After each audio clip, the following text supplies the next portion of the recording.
On their 5th wedding anniversary, Marina Vale wore red, the color of hope, of trying one last time. She walked into that candlelit rooftop expecting an apology. What she got instead was her husband walking through the door with another woman on his arm, laughing like Marina was already dead. He called her dead weight in front of every crime family guest in the room. He said he only married her for her father's ports. And then the room went completely silent, because at the head table, Matteo Sorrento was already watching her, not with pity, with something far more dangerous. If you want to see what a woman does when humiliation becomes her weapon, stay until the end, hit like, and drop your city in the comments so I can see how far this story travels. Shunt. The elevator doors opened at 9:04 p.m., and Marina Vale stepped out onto the rooftop of Castello Noir, already knowing something was wrong. She couldn't name it yet. It was just a pressure behind her sternum, the kind of sensation she'd spent 5 years learning to ignore. That low-frequency warning her body sent when Julian was about to do something that would require her to smile through it afterward. She'd gotten very good at smiling through things. It was practically a skill set at this point. The rooftop was everything Julian had promised when he'd texted her the reservation 3 days ago. 40 stories above the city, draped in black linen and candlelight, the kind of venue that cost more per table than most people's monthly rent. Gardenias floated in crystal bowls. A string quartet worked quietly in the corner, their notes dissolving into the warm evening air. The skyline of the city stretched out behind them like something from a film, all glass and light, and the suggestion of infinite possibility. Marina stood at the threshold and let herself have exactly 4 seconds of hope. She was wearing the burgundy dress Julian had brought back from Milan 2 Christmases ago, the one he'd said made her look like a painting. She'd had her hair done. She'd put on the earrings his mother had given her at their wedding, the diamond drops that caught light in a way that made her feel, if only briefly, like someone worth looking at. She'd done all the things a woman does when she is trying to hold a marriage together with her bare hands and no instruction manual and very little sleep. 4 seconds. Then she clocked the room. It was a private event. She understood that much. Julian had said it was a family dinner, that the anniversary reservation had been arranged to coincide with the Sorrento gathering, that it would be good for her to be seen. She'd pushed back on that, mildly, the way she always pushed back on Julian's decisions, with just enough resistance to feel like she had a spine, but not enough to actually change anything. He'd given her that look, the one that said she was being difficult, and she'd let it go. So she knew there would be Sorrento people here. What she hadn't expected was the weight of them, the particular density of dangerous men arranged around a space, the way the air in a room changed when the people in it were accustomed to being obeyed. She'd grown up adjacent to this world, her father a shipping magnate whose legitimate empire ran alongside less legitimate ones, so she wasn't naive. But 5 years of Julian had made her soft in ways she hadn't noticed until this moment, standing at the edge of a room full of wolves and realizing she'd forgotten how to read them. She spotted the head table immediately. It was impossible not to. It occupied the northwest corner of the rooftop, slightly elevated, positioned so that whoever sat there could see everything and everyone. 3 men sat there with the stillness of people who had never needed to perform power because they'd always simply had it. And at the center of those 3 men sat Matteo Sorrento. She'd seen him before, twice, at events she'd attended on Julian's arm. She'd been introduced to him once, briefly, in a marble foyer somewhere, and he'd shaken her hand with the economy of a man who took a measurement in the time it took most people to say hello. She remembered thinking he looked like a weapon that someone had bothered to dress well. He was looking at her now, not the way men looked at women in red dresses, not with that particular flicker of assessment that she'd been navigating her entire adult life. He was looking at her the way a chess player looks at a piece that just appeared on the board from an unexpected angle, with calculation and something close to curiosity. Marina looked away first. She always looked away first. She found a waiter, accepted a glass of white wine she didn't want, and positioned herself near the edge of the rooftop railing to wait for Julian. He'd texted 40 minutes ago to say he was on his way. He was always on his way. Julian Sorrento existed in a perpetual state of almost arriving, almost delivering, almost being the husband she had convinced herself he could become. She looked out at the city and drank her wine and told herself tonight would be different. At 9:22 p.m., the elevator doors opened again. Julian walked out laughing. That was the first thing. The laugh. It was his social laugh.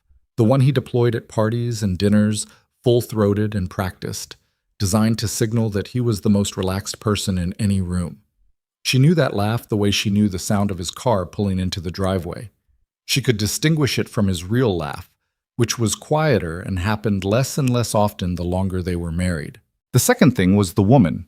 She was blonde, which was almost a cliché, Marina thought distantly.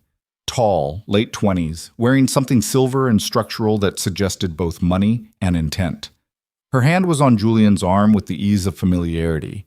Not the tentative grip of someone new to the position, but the settled ownership of a woman who had been holding that arm for long enough to stop thinking about it. The third thing was that Julian saw Marina immediately.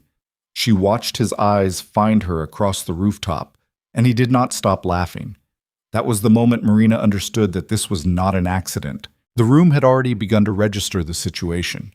She could feel it in her peripheral vision, the subtle recalibration of attention, faces turning with the practiced subtlety of people trained to observe without appearing to observe.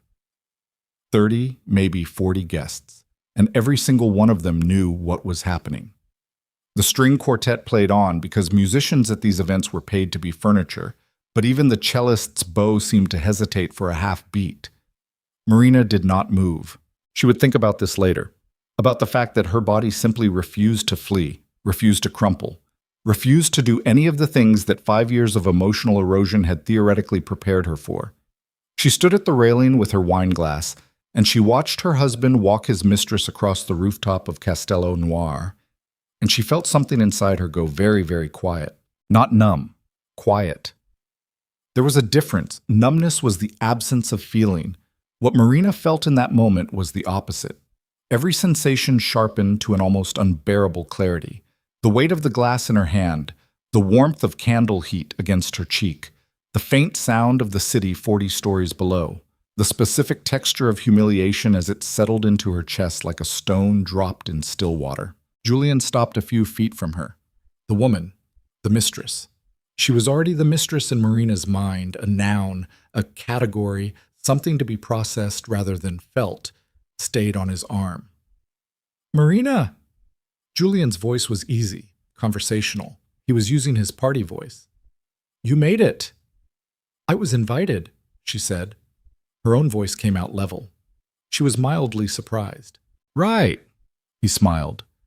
It was the smile of a man who has already decided how the evening will end and is simply getting through the preamble. "This is Kara. She's been helping me with the Geneva accounts." The Geneva accounts.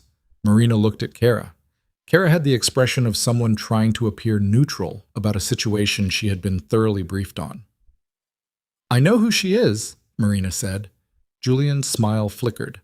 Not much, just enough. "Marina, how long?" She hadn't planned to ask that.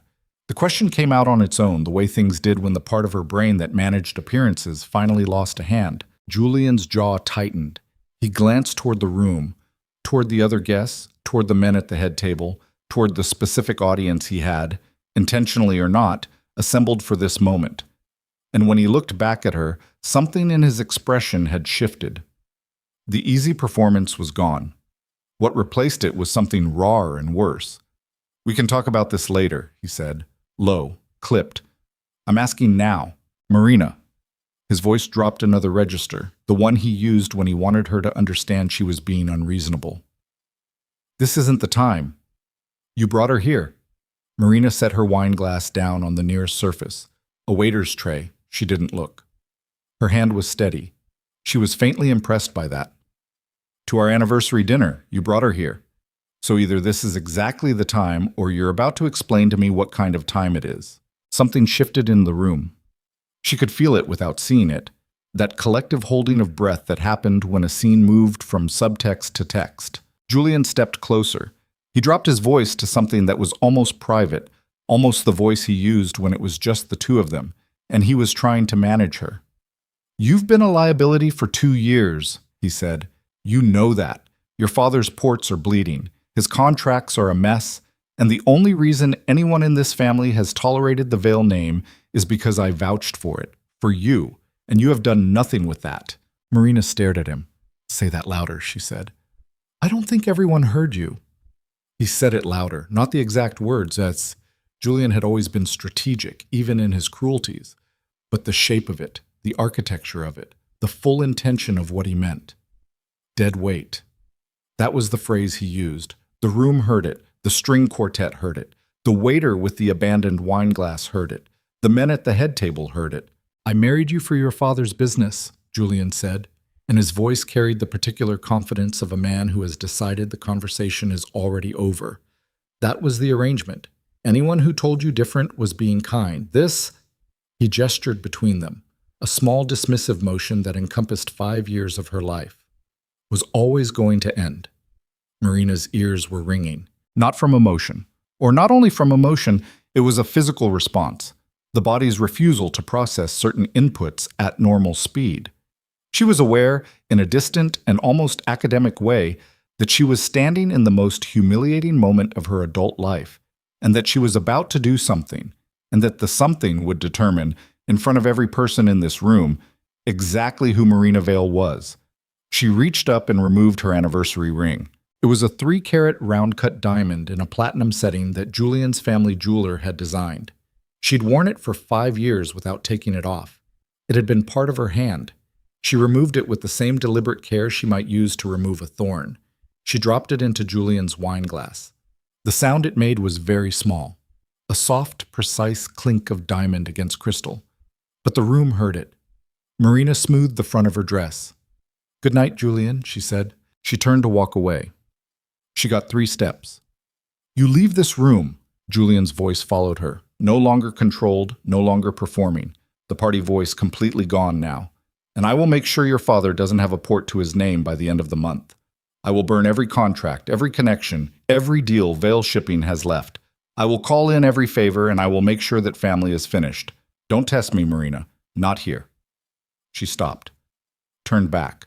Julian stood in the center of the rooftop with Kara still beside him, and he looked, in that moment, like a man who had just played his best card and knew it. Marina's father was 71 years old.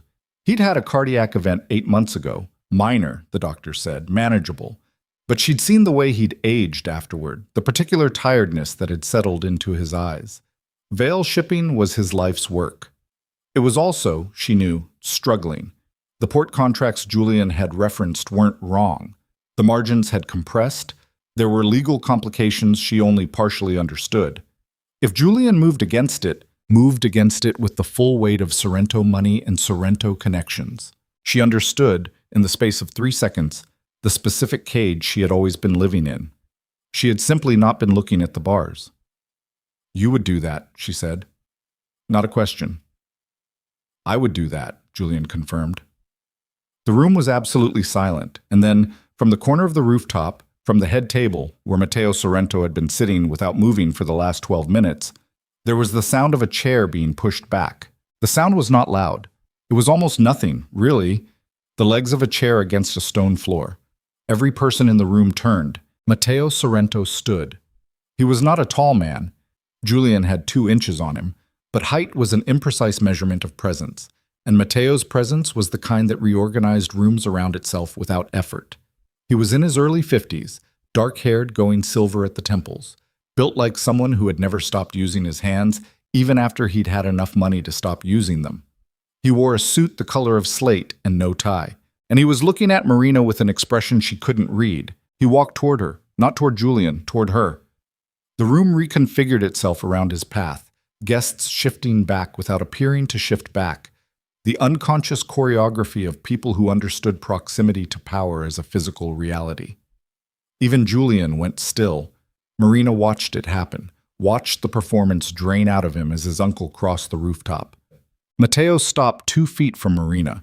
He looked at her for a moment that seemed to occupy more time than it actually took. His eyes were dark gray, she noticed. She'd forgotten that from the one time they'd met. Gray, not brown, and very steady. "Mrs. Sorrento," he said. "Vale," she corrected automatically. "Marina Vale." "For now," he said. She didn't know what to do with that. She looked at him. He looked back. Then he turned to Julian, and everything about his posture, his expression, the angle of his body, everything changed. "Julian." His voice was quiet. It was always quiet, she would learn. Men who had nothing to prove rarely needed volume. You're embarrassing yourself. Julian's jaw worked. Uncle, this is between me and your wife, Matteo said. Who you invited to your anniversary dinner, in my venue, with a woman who is not her. A pause. Sit down. Julian sat down. Kara sat down too, apparently by reflex. Matteo turned back to Marina. Whatever had just happened, the casual, devastating efficiency of it, he set aside completely, as if it had cost him nothing. Walk with me, he said. It wasn't a question. She would learn that too, but it also wasn't an order in the way Julian issued orders, with the implicit threat of consequence underneath. It was something else, an invitation in the structure of a command. Marina walked with him. He led her toward the far edge of the rooftop, away from the tables, away from Julian and Kara and the frozen string quartet and the 30-odd guests who were all absolutely pretending they weren't watching. The city spread out below them. The wind at this height had a different quality than wind at street level, cleaner somehow, less interested in you. Matteo stood at the railing and looked at the skyline for a moment before he spoke. How much do you know about your husband's arrangement with the Cabrini partners? He asked. Marina frowned. The import subsidiary? The one he set up in your father's name without your father's knowledge. He said it without particular emphasis, as if it were simply information, offered cleanly. 18 months ago. The contracts are filed under a Veil Shipping LLC that doesn't appear in your father's records because Julian created it using documentation your father signed for a different purpose. The wind moved through Marina's hair. She was very still. He's been running product through your father's ports, Matteo continued, under your father's name. Your father doesn't know. You don't know. And if anyone in my family, or anyone in any family, wanted to make a problem for Veil Shipping, they would have enough documentation to do it tomorrow morning. Marina turned to look at him. Why are you telling me this? Because my nephew just threatened your father's livelihood in front of a room full of witnesses, Matteo said. And because you need to understand what you're actually inside before you decide how to walk out of it. She studied his profile. He was looking at the city. What do you want? She asked. He turned then, looked at her directly, the way he'd looked at her from the head table, with that quality of precise, unhurried attention. I want the Cabrini arrangement ended, he said. I want the documentation controlled. And I want Julian removed from a position where he can continue to make decisions that embarrass this family. That's what you want, Marina said. What does any of that have to do with me? Matteo was quiet for a moment. Julian created that subsidiary using Veil credentials, he said. The cleanest way to invalidate those credentials, to legally dissolve his access to them, is to change the controlling interest of the Veil family connection to this family. She heard what he wasn't saying before he said it. No, she said. I'm proposing a contract, Matteo said. Legal, binding, a marriage in name, in standing, and in the eyes of every family in this city. You become my wife. The Veil ports come under my direct protection. Julian's access to the ports, to the subsidiary, to the leverage he just threatened you with, is severed completely. You're proposing a business arrangement, Marina said. Her voice was very flat. At my anniversary dinner. I'm proposing a solution, Matteo said, to a problem that already existed before tonight. And what do I get? She heard the edge in her own voice, the specific edge of a woman who has been managed and maneuvered for long enough to recognize the shape of it even when it came in a different form. Beyond the protection, beyond the ports. What do I get, personally? Matteo looked at her steadily. Julian threatened your father in front of witnesses, he said. I am offering you the legal standing to make that threat meaningless. I am offering you a name that no one in this city or any other will challenge. And I am offering you... He paused, not for effect. She had the sense he was choosing a word carefully, the way men who were precise about language paused before they spoke. Recourse, against someone who has spent your marriage treating you as a commodity. The wind moved. Below them, the city made its constant noise, indifferent. Marina thought about her father, about his face after the cardiac event, the gray quality of his skin, the way he'd reached for her hand in the hospital, about the papers he'd signed that he hadn't known he was signing, about the LLC filed under his name that didn't exist in his records. She thought about Julian downstairs, with Kara's hand on his arm, telling her she was dead weight in front of a room full of people. She thought about the ring sitting at the bottom of a wine glass. "If I agree," she said. "This happens tonight?" "The contract can be signed before midnight," Matteo said. "We announce before this dinner ends." "And Julian will be handled." The words were simple, absolute. She understood they were not a euphemism for violence. Or not only for violence. They were a statement of jurisdiction. Julian was, in this moment, Matteo's problem to resolve. Marina looked at the skyline. She looked at her hands on the railing, the bare finger where the ring had been for 5 years. She looked at Matteo Sorrento, who had walked across a rooftop toward her when every other person in that room had frozen, and she tried to determine what he was. Not a rescuer. She knew better than that. She'd spent 5 years believing in rescuers, and she understood now, with the cold clarity of a woman who had just had her entire understanding of her own life revised in the space of 30 minutes, that rescuers did not exist. There were only people with interests, and people who were useful to people with interests, and the negotiations between them. Matteo Sorrento had interests. She was apparently useful to them, but so was he. "Yes," she said. The word came out steadier than she felt. Or perhaps she felt steadier than she thought. She was not entirely sure, in that moment, where the performance ended and the actual Marina Vale began. Matteo nodded once. The way he received her answers, without relief, without satisfaction, without any visible shift in expression, told her something about him. He had expected her to say yes, not with arrogance, but with the specific confidence of someone who had assessed a situation accurately before entering it. "We'll go back inside," he said. "I need a minute," Marina said. He looked at her. She looked back. "1 minute," he said, and stepped away. She turned back to the railing.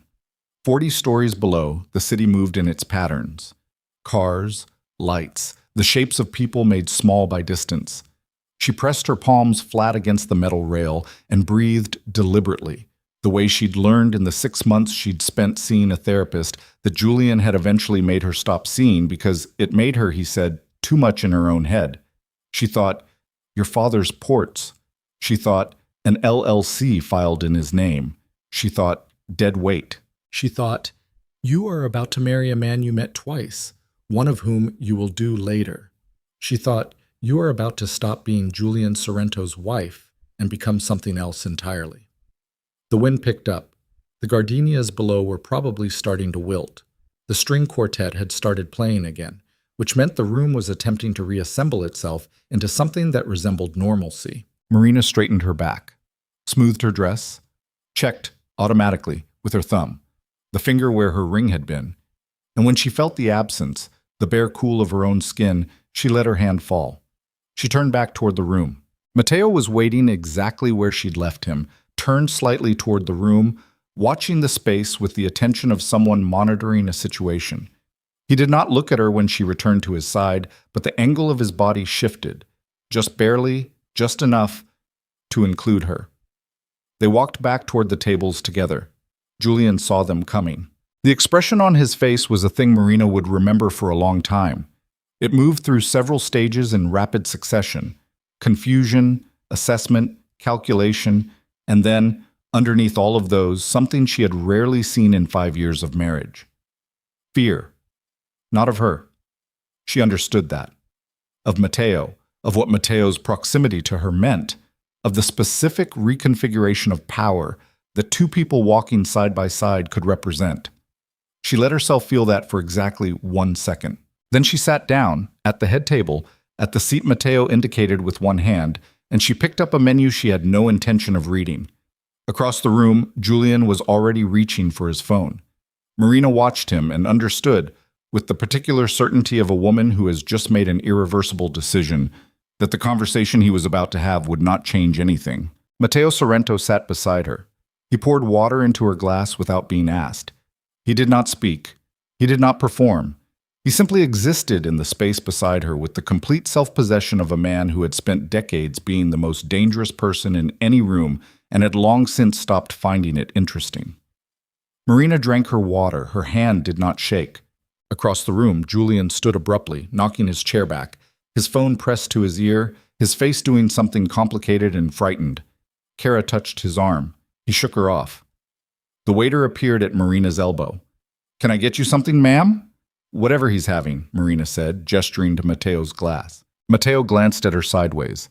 It was the first time all evening she'd seen something that might, in another man, in different light, have been the beginning of a smile. The string quartet played. The gardenias floated in their bowls. The city pressed its lights against the dark sky.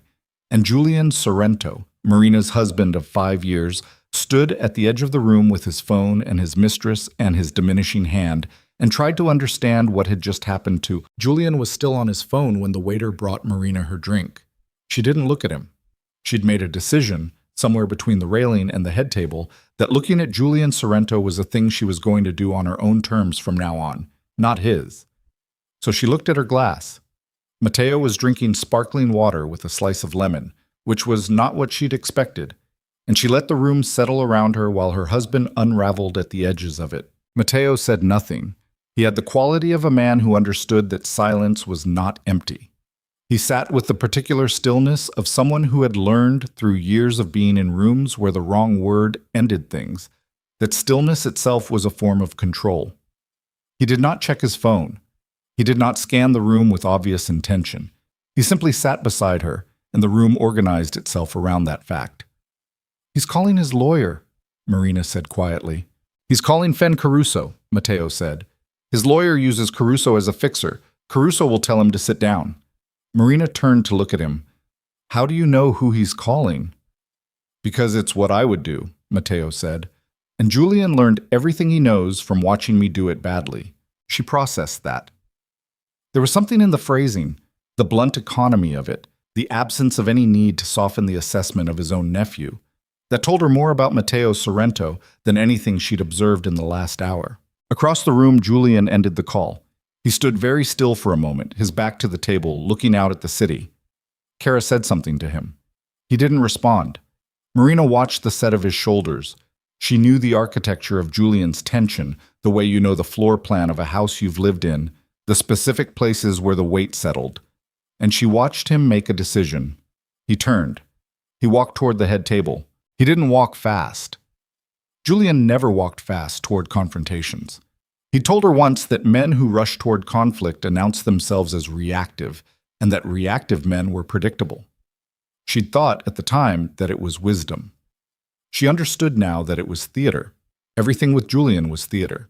She'd just been the audience long enough to mistake it for reality. He stopped at the edge of the head table.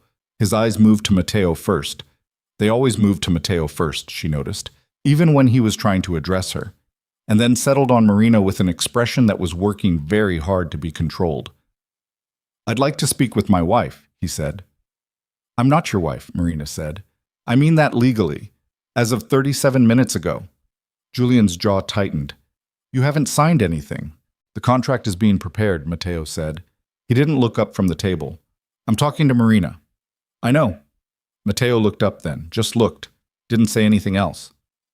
Julian held eye contact for approximately 4 seconds. Marina counted. She'd learned to count the seconds of Julian's silences the way meteorologists tracked pressure drops, because what came after them mattered. He looked away first. Marina said, "Sit down, Julian." He looked at her like she'd slapped him. "Excuse me? You heard me." She kept her voice level. It took effort. Not because she was frightened, she wasn't, which was itself strange. She kept waiting for the fear to arrive, and it kept not arriving. But because the effort of not letting her hand shake was going somewhere, was occupying some part of her nervous system that might otherwise have expressed itself differently. "You've made your position clear, multiple times, in front of everyone in this room. I'm giving you the opportunity to sit down before you make it worse." Julian's nostrils flared. "You're giving me an opportunity." "Someone should." A muscle in his cheek moved. She'd seen that happen once before, the night he'd thrown a glass at the kitchen wall. Not at her. He'd always been precise about that. He threw things near her, not at her, because Julian understood the legal distinction even in his worst moments. "This is insane," he said. His voice had dropped. Private, almost. The way he got when he was deciding what kind of scene this was going to be. "You understand that. What you're doing is insane. You don't know anything about him." "I know what you are," she said. "That's enough to understand the difference." Julian laughed. It was the laugh of a man who is no longer performing but hasn't found what to replace the performance with. Raw, a little broken, and therefore, for the first time all evening, something Marina almost recognized as the person she'd once believed she'd married. "You think this is better?" He was still keeping his voice low. The restraint was costing him. She could see it in the tendons of his neck, the way his jaw was working. "Marina, listen to me. Whatever he told you out there, whatever arrangement he's proposing, you are not understanding what you are agreeing to. This isn't—" He stopped, looked at Matteo, then back at her. "He doesn't do things for free. Nothing he offers has a clean bottom line. You want to talk about cages? You want to talk about what it's like to be inside something you can't get out of?" "Julian," Matteo said, "I'm talking to my—" "You said what you came to say." Matteo's voice was unchanged. Same quiet, same temperature. "She heard you. Now go back to your table." Julian stared at him. The moment stretched. Marina could feel the other guests at the periphery of her awareness, the held breath of a room that has been waiting all evening for something to resolve and still cannot tell which way it will go. Julian turned and walked back to his table. Marina released a breath through her nose, slowly, so it wouldn't show. Matteo refilled his water glass. "He's not wrong," he said, without preamble or softening. Marina turned to look at him. "About the bottom line," Matteo said. "There is one. There always is. I want the ports. I want the Cabrini documentation. I want Julian out of a position where he can make that problem worse. Everything I said is true, and none of it is free." He looked at her steadily. "I thought you should hear me say it plainly." "Why?" "Because you're going to be living with it," he said, "and I don't like surprises." Marina considered that. "What does living with it look like?" "You'll have access to the estate, an account for your personal use, legal protections that are absolute. If anyone in any family attempts to use you as leverage, they will find it was a poor decision." A pause. "I'm not going to be a husband in the conventional sense. I travel. I work.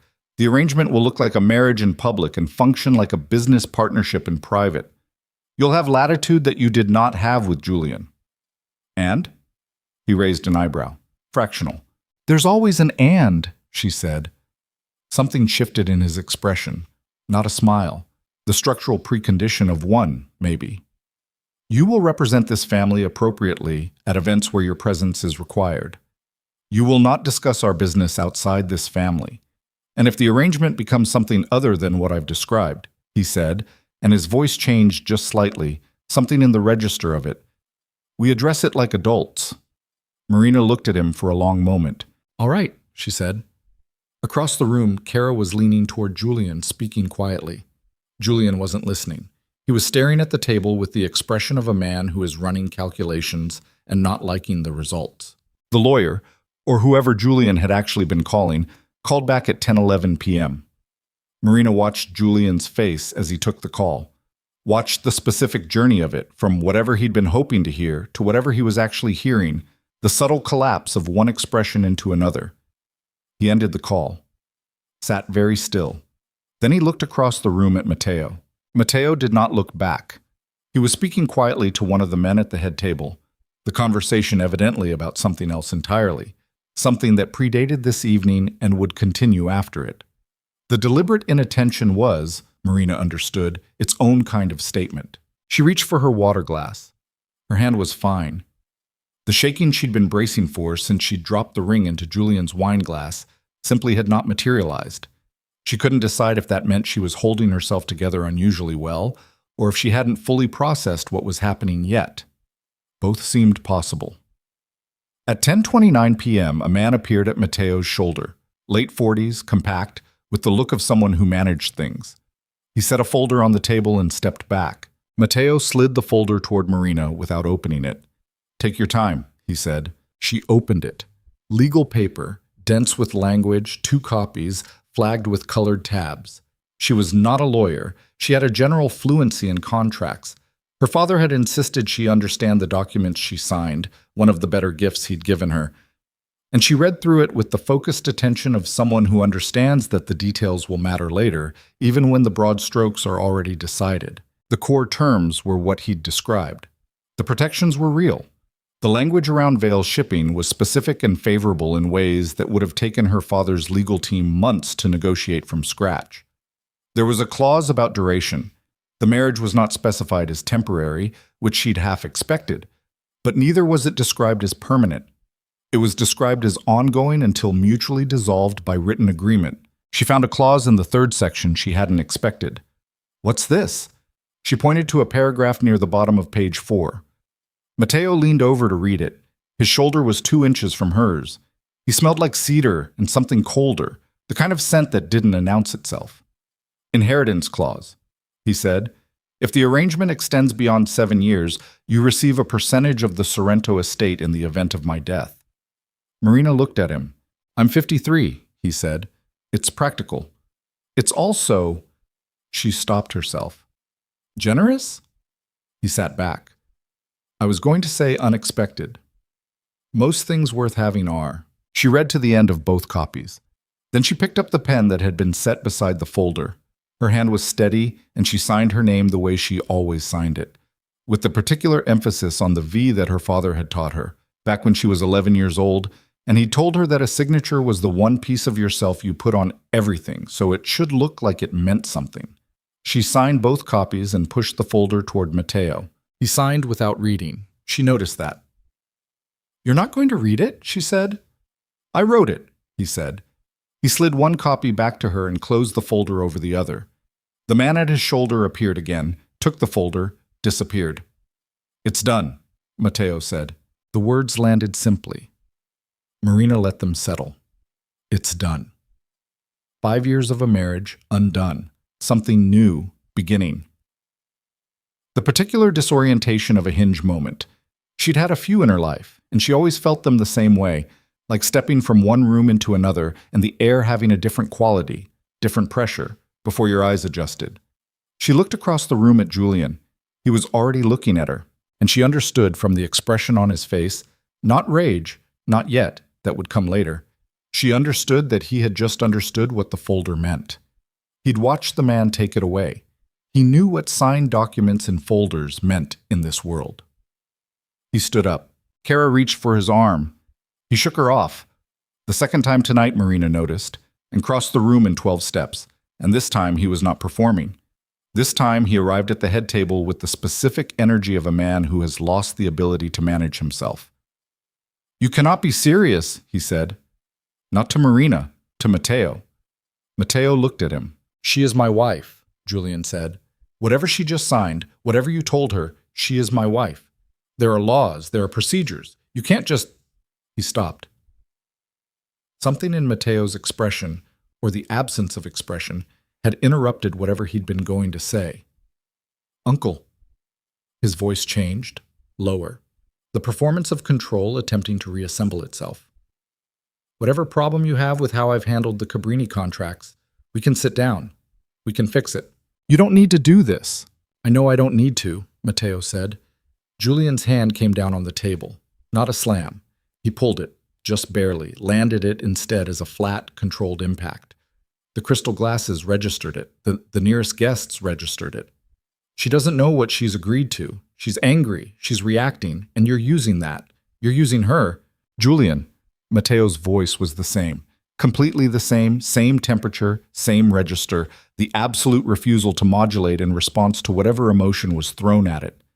"You brought your mistress to your anniversary dinner. You threatened your wife's family in front of witnesses. You have been running a ghost subsidiary through Vale credentials for 18 months. A pause. "You made this bet in stages.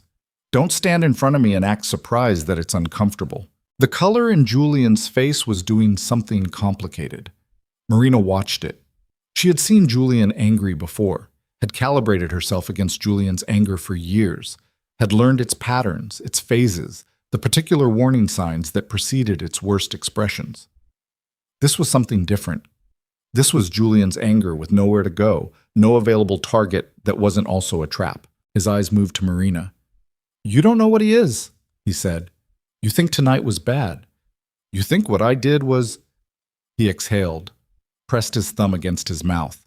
The gesture was so familiar, so specifically Julian, that Marina felt something move in her chest. Not love, the ghost of it maybe. The hollow space where love had been before she understood what she'd actually been living in. You have no idea what you just walked into. I walked into it with my eyes open, she said. You walked into it with a pen. Julian? Matteo stood. The effect was immediate. Not because Matteo moved toward Julian. He didn't. He simply rose to his full height, and the room shifted around that fact, the way rooms did. And Julian took half a step back without appearing to take half a step back. Matteo looked at him for a moment. When he spoke, his voice was still quiet. It would always be quiet. That was the thing about it, Marina would understand later, the thing that made it more effective than shouting. It was the voice of a man who had never once needed to raise it to be heard. You will go back to your table, Matteo said. You will finish your dinner. You will not speak to my wife again tonight. And tomorrow morning you will have your people call my people about the Cabrini documentation, and we will begin the process of untangling the mess you've made. He paused. If you do anything else tonight, Julian, I will not be in a position to help you with what comes after. The word help hung in the air. Julian looked at Marina one last time. She looked back. She did not look away first. The small revolution of it, the specific personal revolution, surprised her with its intensity. She had spent 5 years looking away first. He walked back to his table. Matteo sat down. Marina realized she'd been holding her upper body rigid for the last 4 minutes and consciously released it, the muscles of her back and shoulders unclenching with an almost audible internal sound. She pressed her feet flat against the floor, drew a slow breath. He'll try something tonight, she said. He won't just go home. I know, Matteo said. What kind of something? Something with the documentation. Matteo reached for his water. He'll try to move the Cabrini files before morning. He has someone inside the registrar's office, has had for 2 years. He'll try to use that access to alter the subsidiary records before I can get to them. Marina turned to look at him. You know about that too. I know about most things, Matteo said. The ones I don't know about usually find me. Then why? She stopped. Why wait? He set his glass down. Because some things need to reach their natural conclusion before you address them. Julian had to make his position clear. I needed to see what he would do with the opportunity. A look in her direction, brief, calibrated. He exceeded my expectations, downward. Marina absorbed that. And what happens if he gets to the files first? He won't. You can't know, Shinba. I already moved them, Matteo said. 3 days ago, when I arranged this dinner. Marina went still. You arranged this dinner, she said slowly. I suggested the venue, Matteo said. Julian chose the occasion. He chose to bring Kara. He chose to say what he said. A pause. I arranged the circumstances. What happened inside them was his choice. The words rearranged themselves in her head. The candlelit rooftop, the private event, the family dinner that had coincided so conveniently with her anniversary. She thought about the folder that had appeared so quickly. The lawyer, the document that had been precise in ways that took months to negotiate. How long? She said. Matteo considered. I became aware of the Cabrini situation 8 months ago. I became aware of Julian's intentions toward your marriage around the same time. You've known for 8 months. I've been preparing for 8 months, he said. There's a difference. Marina looked at him, really looked at him. The way she should have been looking at people for years instead of taking them at the story they presented. She looked at the steadiness of him, the absence of performance, the particular calm of a man who was exactly as dangerous as he appeared to be and didn't need her to understand that because he already knew it himself. You used me, she said. I offered you a solution to a problem you were already in, he said. What you did with it was your decision. That's a careful distinction. Yes, he said. It is. Marina sat with that. Outside, the city made its sounds. Inside, the dinner was resuming, or attempting to. Guests returning to their meals with the careful normalcy of people who had witnessed something and were choosing, professionally, to unknow it. The string quartet had found a new piece, something slower. At Julian's table, Kara was eating. Julian was not. Julian was doing something on his phone with the focused urgency of a man running out of time, and Marina watched him and understood, with a clarity that had not been available to her an hour ago, that Julian had never been the architect of anything. He had always been working inside someone else's structure. The Sorrento structure. His uncle's structure. The difference, she understood now, was that Matteo built structures that held. Julian built ones that looked good until they didn't. She thought about her father, about the documents filed under his name, about 18 months of a ghost company running through his ports, accruing liability he didn't know about, building the kind of exposure that could destroy everything he'd spent 50 years building. The anger arrived then. Not the cold, suspended kind she'd been operating on since Julian walked through the door. The real kind. The hot, dense kind. The kind that lives in the chest and the throat and requires active management to keep out of the voice. I want to know everything, she said, about the subsidiary, about what's been running through my father's ports, all of it. Matteo looked at her. Tomorrow, he said. Now. A pause. Something in his expression shifted, not softened exactly, but adjusted, in the way of someone revising an assessment. Tomorrow morning, he said. My office. 7 a.m. He held her gaze. Tonight you need to sleep. I won't sleep. Probably not, he agreed. But you should be somewhere quiet when you don't. At Julian's table, Julian stood. He pocketed his phone. He looked at Kara, said something brief, and she nodded. He turned and walked, not toward Marina, not toward the head table, but toward the elevator. Coat. Gone. Marina watched him go. He left Kara, she said. He does that, Matteo said. When the situation changes faster than his plan, he abandons the non-essential elements. The elevator doors closed. Kara sat alone at the table, looking at her plate. Marina felt, briefly and inconveniently, something close to pity. She dismissed it. Kara had made her choices with sufficient information. The waiter appeared with menus, actual dinner. The event apparently was continuing. Marina looked at the menu without seeing it. Her mind was running Julian's trajectory, where he was going, what he was doing, what he thought he had left to work with. The Cabrini files were gone. Whatever he'd been hoping to move had already been moved. He knew that now, or he was about to know it, and the knowledge would either push him toward some kind of accommodation or push him somewhere worse. She didn't know him well enough anymore to predict which. That was the thing she hadn't expected. The realization that 5 years of living with someone had not, in the end, given her a reliable map of who they were. It had given her a map of who they performed. The actual person underneath had apparently been doing things, making choices, running a ghost company through her father's name, for long enough that the marriage she thought she'd had existed mostly in her own head. The sea bass is good here, Matteo said. Marina looked at him. He was reading the menu, completely, perfectly normal. The equanimity of it was almost offensive. You're ordering food, she said. I haven't eaten since noon, he said. She looked back at her menu. Her eyes found the sea bass. She thought about the Cabrini subsidiary. She thought about her father's ports. She thought about Julian's phone, urgent and purposeful, the thing he was doing right now, wherever he'd gone. She thought, tomorrow at 7 a.m., Matteo's office. 7 a.m. She thought, you have just signed a contract making you the wife of the most dangerous man in this city. She thought, and your hands are still not shaking. The waiter returned. Sea bass, Marina said, and whatever he's having for the first course. Matteo ordered without looking up from the menu. His voice was quiet, as always, precise about what he wanted.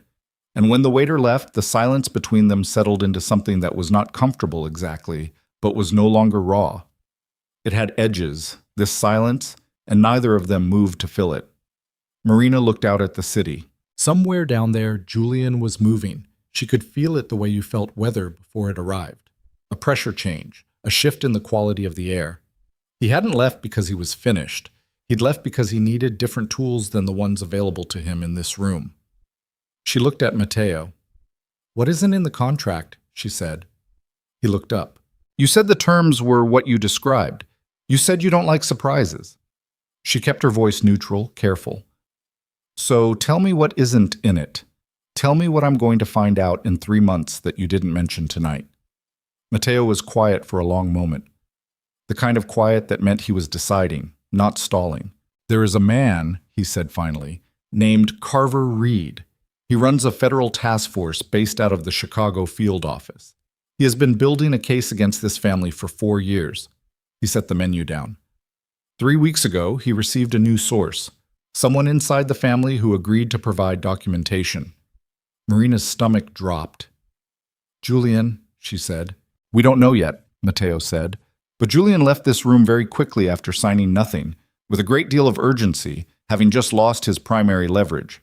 He looked at her steadily. And Carver Reed's task force is the one entity that has the power to invalidate everything you and I just signed. The sea bass arrived. Marina looked at her plate, then at Matteo, then at the elevator where Julian had disappeared 20 minutes ago, coat and phone and urgency and whatever remained of a plan she hadn't fully seen. The sea bass went cold. Marina didn't notice at first. She was running the math, the specific, ugly math of what Matteo had just told her. And the food on her plate had become irrelevant in the way that physical objects became irrelevant when the mind was doing something urgent with all available resources. Julian, a federal task force, documentation. She said, How long have you known he might be talking to Reed? 2 weeks, Matteo said. And you still arranged tonight, because waiting made it worse. He picked up his fork. The equanimity was real, she understood now. It wasn't performance. It wasn't the cultivated calm of someone suppressing panic. It was the genuine temperature of a man who had been in worse rooms than this one and had learned through necessity to eat when food was available. If Julian was going to move toward Reed, he was going to do it with or without tonight. Tonight changed the sequence. It didn't create the problem. It accelerated it. Yes. Marina stared at her plate. The sea bass sat in its sauce, cooling, indifferent. She picked up her fork because her hands needed something to do, set it down again. If Julian gives Reed the Cabrini documentation, she said, what happens to my father? Matteo was quiet for exactly the length of time that told her he'd already worked through the answer and was deciding how to deliver it. The Ghost LLC is filed under Veil Credentials, he said. Reed's team won't distinguish between what your father knew and what Julian did in his name. Not initially. The investigation would open against Veil Shipping as an entity. Which means my father. Which means your father. Marina pressed the heel of her hand against the table. Not hard, just enough to feel the edge of something solid. He had a cardiac event 8 months ago. A federal investigation. She stopped. Breathed. He's 71 years old. I know. Don't say you know, she said, and the sharpness in her voice surprised her. Came out faster than she'd authorized it. Don't just say you know and keep eating. If you've known about this for 2 weeks and you knew about the subsidiary for 8 months and you arranged tonight. She stopped again. Her jaw was tight. What is my father to you? In this calculation, what does he actually represent? Matteo set his fork down. He turned to look at her directly, and the attention was complete. Not the deflecting attention of someone managing a difficult conversation, but the total focus of someone who had decided to answer honestly and was doing so. Your father represents a port infrastructure that took 50 years to build and cannot be replicated, he said. His contracts represent access to 3 coastal routes that I have wanted controlled by this family for a decade. And his health, a pause, is a variable I am aware of and have factored into the timeline. Factored in. Marina, he is a person, she said. The words came out low, not loud. Low was worse. She'd learned that from watching Matteo work. Low meant it was real. He is my father. He is not a variable. I know that too, Matteo said. And the way he said it was different from the first time. Something in the register of it. A slight dropping of the professional distance.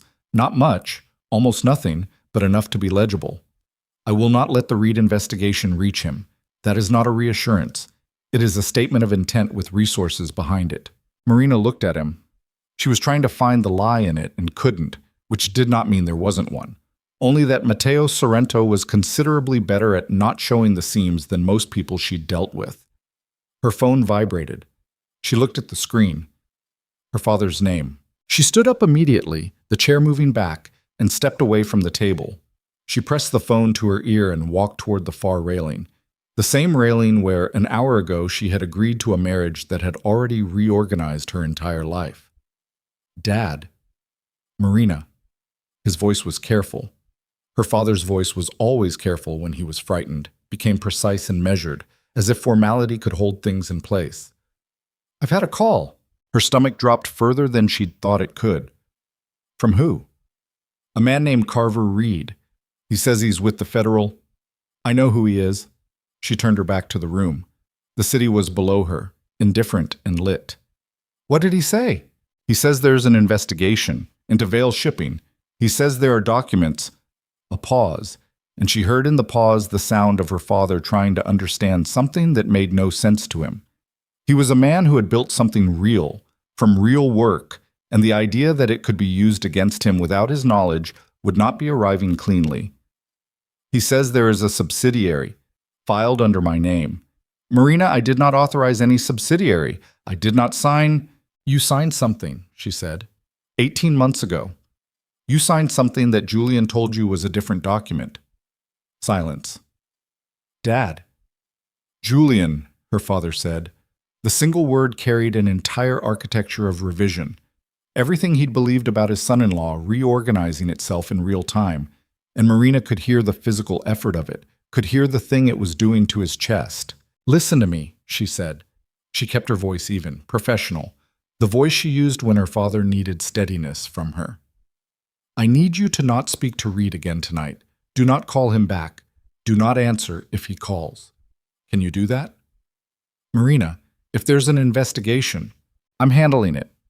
The words came out before she had a full plan behind them, which was unlike her. She was usually not a person who promised outcomes she couldn't see the path to yet. But her father was 71 and had a heart that had already given him one warning. And the sound of his voice right now was the sound of a man at the edge of something that his body might not negotiate well. I am handling it. Tonight. Don't talk to anyone. I'll call you in the morning. Marina, I promise, Dad. Go to sleep. She ended the call, stood at the railing for 3 seconds, counted them, then turned back toward the room. Mateo had not watched her make the call. He was speaking with the compact man who managed things. She still didn't know his name. Their voices inaudible. The conversation brief and evidently already in progress when she'd stood up. The compact man nodded and was gone before Marina returned to the table. She sat down. Reed already called my father. Mateo's expression changed by approximately nothing. When? He was on the phone just now. Mentioned documents. The subsidiary. Mateo was quiet for a moment. Reed moved faster than expected. Or Julian called him from the elevator. A pause. Then, yes. The word landed with the quality of something settling into place. Not surprise.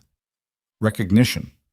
The particular recognition of a man whose model of events had been correct, but whose timeline had been compressed. Marina said, You need to tell me what resources you actually have against Reed's task force. Not in general, specifically. What can you actually do before morning? Mateo looked at her for a moment. She had the sense he was revising something. Some assessment of her, some category she'd been filed in, and that the revision was upward. Come with me, he said. They left the rooftop dinner still in progress, the string quartet playing, the guests doing the professional thing of eating and speaking and performing normalcy around the crater that had opened in the middle of their evening. Marina noted as she followed Mateo toward a side door she hadn't registered before that Kara was gone. Sometime between Julian's exit and Reed's phone call, Kara had quietly ceased to be present. The side door opened onto a private elevator, smaller than the main one, paneled in dark wood and operated with a key. Mateo produced the key without searching for it. The elevator descended, not to the lobby, but to a floor Marina hadn't known existed. A mezzanine level, carpeted, with the hush of a space that absorbed sound. A conference room. Oval table, 8 chairs, 3 laptops already open, 2 men Marina didn't know standing when they entered. The compact man from upstairs was already there. Luca, Mateo said. The compact man, Luca, pulled up something on the nearest laptop. Reed's team filed a motion for documentation hold at 9:47 p.m. Federal judge in the Northern District signed it at 10:02. Marina looked at the time on the wall clock, 10:44 p.m. That's fast. Reed had it ready, Luca said. He was waiting for a trigger. Julian called him, Marina said, from the elevator, at approximately 10:15. Luca made a note. Then Julian provided the trigger. The hold covers all documentation related to Vail Shipping LLC subsidiaries, including the Cabrini entity. Which we moved, Marina said. Which we moved, Matteo confirmed. But the original registration records are not ours to move. They sit with the state registrar. Reed can access those independently. Marina pulled out a chair and sat at the table without waiting to be invited. The two men she didn't know glanced at each other, then at Matteo, who gave no visible reaction. What do the registrar records actually show? Luca turned the laptop toward her. She looked at the screen. A corporate filing, standard format, the Cabrini import entity listed with its registration date, its stated purpose, its authorized signatories. Her father's name, his signature, and Julian Sorrento's name, listed as managing director. And beside Julian's name, as the filing attorney of record, a name she hadn't expected, hadn't been looking for, that arrived in her field of vision like a physical impact. Sienna Vale. Marina sat very still. Sienna Vale was her younger sister. She said, "That's wrong." Luca said nothing. He had the quality of a man who delivered information and understood that silence was the correct response to its landing. "That name is wrong," Marina said. The words came out with strange precision, carefully spaced, because the alternative was that they would not come out at all. Sienna is not. She has nothing to do with the ports. She hasn't been involved in my father's business since. She stopped. Her sister had worked a single summer in her father's legal department 8 years ago, before the accident that had taken most of the mobility in her left hand, before the subsequent years of distance that had grown between Sienna and their father, and between Sienna and Marina, distance that Marina had attributed to grief and circumstance and had never interrogated more carefully than that. "When was this filed?" Marina asked. 22 months ago, Luca said. 22 months. Marina ran the number back. 22 months ago, she and Julian had been married for 3 years. 22 months ago, she had genuinely, completely believed, that her marriage was difficult but real, that Julian was a man with flaws who was trying, that the coldness between them was the natural settling of a relationship into its long-term shape. 22 months ago, she had attended her sister's birthday dinner, and Julian had been charming, and Sienna had laughed at his jokes, and Marina had felt, for one evening, that her life was something she could hold without it cutting her. She looked at the signature on the screen, her sister's handwriting. She knew it the way she knew her own. "Was she coerced?" Marina asked. Matteo said, "We don't know." "Was she paid?" A pause. Luca glanced at Matteo. "There are transfers," Matteo said, "to an account in Sienna's name over 14 months, beginning 2 months after the filing." The room was very quiet. The 3 laptops hummed. Somewhere in the building, climate control moved air through ducts. Marina thought about her sister's apartment, the one Julian had helped her find 2 years ago, after Sienna's lease had fallen through in the way that things fell through when you were 32 and had a disability that affected your work and a father who expressed love primarily through the language of productivity. Julian had arranged it. He'd found the apartment, negotiated the lease, had delivered it to Sienna as a kindness, and Marina had loved him for it, had believed it was evidence of the man she'd married trying to be better than he was. She thought the apartment was leverage. She thought he's had leverage over Sienna for 2 years. She thought Sienna knew about the subsidiary. Sienna signed the filing documents. Sienna has been taking money.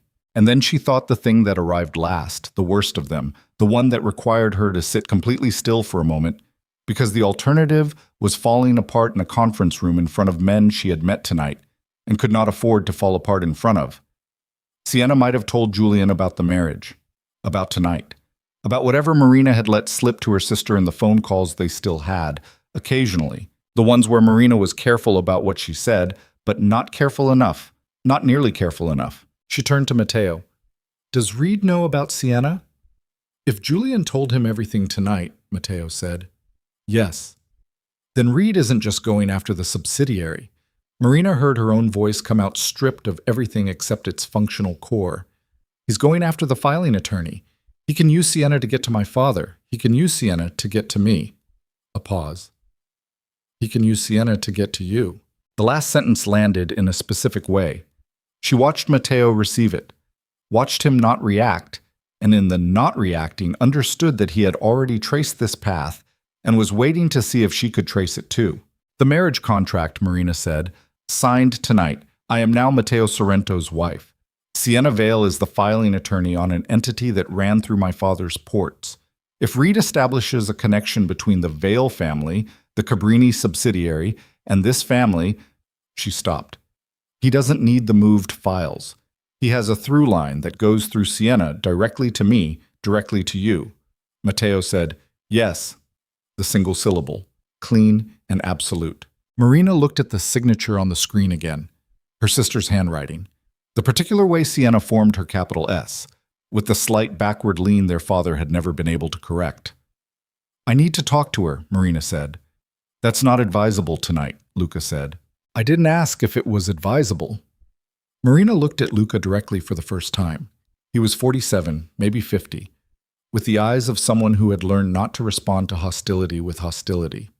I asked for her location. Luca looked at Matteo. Matteo said, she's at her apartment. She's been there since 7 p.m. She's had 2 calls from Julian tonight, one at 9:52, one at 10:18. Julian had called Sienna from the elevator. Marina stood up. The chair moved cleanly. Her body was doing things without her fully directing them, operating on some autopilot that had activated when the information about Sienna had arrived and was now moving her toward the next necessary thing with the mechanical efficiency of a system that had bypassed emotion temporarily, because emotion was a resource it couldn't afford. I'm going to her apartment, she said. Marina, Matteo's voice. I'm going to my sister's apartment, she said again, and looked at him. Because she is 29 years old, and she is scared right now, and she has a bad hand, and she has been caught in something that I do not believe she fully understood when she got into it, and I am not going to leave her alone with whatever Julian told her on that phone call. A pause. She held his gaze. Tell me you understand that. Something moved in Matteo's expression. Not the precondition of a smile this time, something older and less easy to name. He picked up his jacket from the back of a chair. Luca drives, he said. The drive took 11 minutes. Sienna's apartment was in Hargrove Heights, the kind of building that had been renovated twice in the last decade to justify increasing rents while maintaining the fundamental structural shortcomings of a 1960s construction. Luca drove a black car with the unremarkable quality of something chosen specifically not to be noticed. Matteo sat in the back with Marina. He did not speak. She did not speak either. She was thinking about the phone calls, the 9:52 call 3 minutes after Julian had walked out, and what Julian had said on it. He would have needed Sienna cooperative, or at least neutralized. If Reed's team moved to compel Sienna's testimony, Julian needed to know which direction her testimony would go. He would have reminded her of the payments. He would have reminded her of the apartment. He would have deployed, Marina understood now, the specific architecture of leverage he'd been building for 2 years. She also knew her sister. Sienna Vale was not a woman who stayed scared. She was a woman who went quiet, then made a decision in the silence, and then executed it with the particular stubbornness that ran in their family like a fault line under soil, invisible until the ground moved. The question was which way Sienna had decided. Luca parked. Marina was out of the car before he'd fully stopped, crossing the pavement toward the building entrance, buzzing Sienna's apartment with the sustained pressure of someone who needed to be heard through whatever barrier their sister had put up. 3 seconds. 5. 7. Who is it? Sienna's voice through the intercom. Flat, controlled. The voice of someone who had been prepared for a knock. It's me, Marina said. A longer pause. The door buzzed open. 4th floor, no elevator. The building's second structural shortcoming. And Marina took the stairs with Matteo a step behind her and Luca staying by the car, which she noted and filed. The hallway on the 4th floor smelled like old carpet and a neighbor's cooking. Sienna's door was the third on the left. It opened before Marina could knock. Sienna Vale was 29, dark-haired like their father, with their mother's eyes and the particular quality of physical self-consciousness that had developed after the accident. A slight angling of her left side. The damaged hand held close to her body. She was wearing a sweater too large for her hair loose, and her face had the specific expression of someone who had been crying recently and had stopped and was not going to start again in front of witnesses. She looked at Marina. She looked at Matteo. Something in her face went very still. You know who he is, Marina said. Not a question. Julian told me, Sienna said. Her voice was rough. Julian told me everything. He called me. She stopped, pressed her good hand against the door frame. He said you'd come. He said when you came, I should tell you. Another stop. He said I should tell you that it's too late. Too late for what? Marina said. He already sent it. Sienna's eyes moved to Matteo. Something in them. Not fear exactly. The ghost of it. The aftermath. He said he already sent everything to Reed, the subsidiary documents, the payments, the filing records. She exhaled, short, controlled. He sent my name, Marina. He gave Reed my name. Marina looked at her sister, at the too large sweater, at the hand held close to the body, at the eyes that were their mother's. How much do they have? Marina said. Sienna was quiet for a moment. Then, enough. She swallowed. Marina, I didn't know what it was for. When he asked me to sign the filing, he said it was a restructuring for Dad's legal hold. He said Dad knew. He said it was a favor, a way of helping Dad avoid some probate complication, and Her voice fractured. She held it. I should have looked. I know I should have looked. Sienna. And then the payment started, and I knew it wasn't right, but I needed... She stopped. Her jaw worked. The apartment. My hand. The medical costs. Marina, Her voice fractured again, and this time she didn't fully close it. The word came out broken. Afraid. Marina crossed the threshold without deciding to, and put her arms around her sister. And Sienna held on with one full hand and one that gripped as well as it could, and neither of them said anything for a moment. The hallway smelled like old carpet. Matteo stood at the door and did not move. Marina pulled back first, looked at her sister's face. Reed's team is going to contact you for testimony. I know.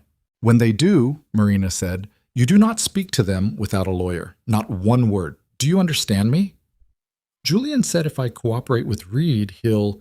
Julian, Marina said, no longer has the ability to do anything to you.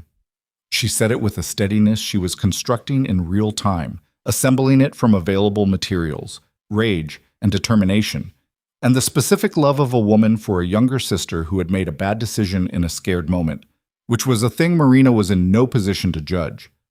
Julian is going to be managed. Whatever he told you tonight, whatever he threatened, it is over. Sienna looked past Marina at Matteo. Is that true? Sienna said. Matteo looked at her. Yes, he said. Sienna studied him for a moment with the particular skepticism of someone who has recently been lied to by a man who also seemed certain. Then she looked back at Marina, and the look between them was the look of sisters, of shared childhood in their mother's eyes and years of complicated distance that had never become actual absence. Okay, Sienna said. Her voice was small, then firmer. Okay, Marina said, pack a bag. You're not staying here tonight. While Sienna moved to the bedroom, Marina turned back to Matteo. The hallway was tight. He was closer than she'd registered, and in the confined space, the quality of his presence was different than it had been across a rooftop or a conference table. More specific, more physical, less manageable by distance. Reed's going to move on the testimony angle first, she said. Her voice was low. If he gets Sienna on the record before we have a lawyer established, the through line holds. I have a lawyer, Matteo said. Who can work tonight? Who never stops working, he said. Marina held his gaze. She was aware, in some part of her brain that had stayed operational through all of it, that she was standing in her sister's hallway in a burgundy dress at 11 p.m., having signed a marriage contract 3 hours ago, negotiating federal legal strategy with a man she had met twice before tonight. She was aware that this was the furthest she had ever stood from the life she had expected to be living. She was also aware that she was not afraid. The absence of fear was almost more frightening than fear would have been. Sienna came back with a bag in her good hand. She looked at Marina. Then at the apartment, the way people look at spaces they are leaving under duress. A quick catalog, a closing. Marina's phone lit up. Unknown number. Chicago area code. She knew before she answered. Ms. Vale. The voice on the other end was measured, professional, with the specific neutrality of someone accustomed to delivering news that reorganized people's lives. This is Special Agent Carver Reed. I apologize for the hour. I'm calling because we have a situation that requires your attention before morning, and I think it would benefit both of us to speak now rather than through counsel. A pause. We've taken Julian Sorrento into custody 40 minutes ago, and he's told us something about your husband that I think you need. We've taken Julian Sorrento into custody 40 minutes ago, and he's told us something about your husband that I think you need. Marina ended the call. The hallway went quiet. Sienna was looking at her. Matteo was looking at her. The phone was still in her hand, and she was looking at it with the particular focus of someone deciding whether the object itself was the problem. "Read," she said. "I heard," Matteo said. "He has Julian." "I heard that too." She looked up. "He said Julian told him something about you. Something Reed thinks I need to know before morning." She watched Matteo's face with the same attention she'd been developing all evening. The specific skill of reading a man who did not perform. "What is it?" Matteo was quiet for 3 seconds. She counted. "There's a shipment," he said, "coming through the northern port corridor. Tonight." Marina stared at him. "Tonight?" "It was scheduled before any of this. The timing is... What's in it?" Another pause. Shorter this time. "Medical equipment," he said. "Legitimately, cardiac monitors, surgical supplies, contracted to 3 hospitals in the region." He held her gaze. "But the manifest also carries documentation that Reed's team, if they intercept it tonight, can use to establish the operating pattern of the Cabrini subsidiary. Not the files we moved. The physical pattern, the route, the port entry, the veil clearance codes that Julian never deactivated." Marina's chest tightened. Julian didn't deactivate them because he was going to use them tonight. "To give Reed a live intercept," Matteo said.